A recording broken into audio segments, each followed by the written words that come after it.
Okei.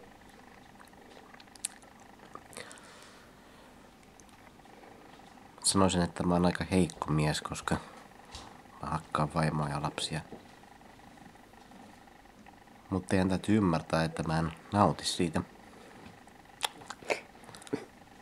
Mulla on ollut aika vaikeaa töissä viime aikoina ja varsinkin ton uuden sopimuksen kanssa pitäisi viedä mahdollisimman paljon kaivinkoneita tonne Pakistaniin. Ja on sit ollut hirveästi stressiä sen kanssa.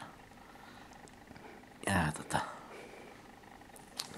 muutenkin, että niin kun ei vaan niin kun, anteeksi mä tekee hirveästi mieli röökiä.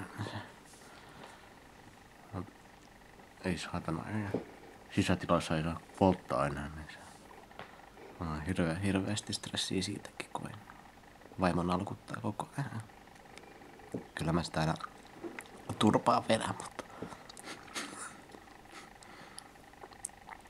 on aika sika kuitenkin. Mutta mä uskon päiväselväni taivaaseen kyllä.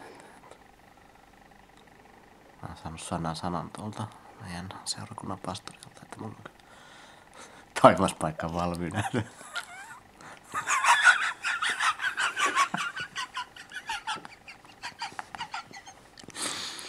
Mä oikeesti vittu, kun on kiinnostunut, että kärsiikö mun vaimo ja lapset vai?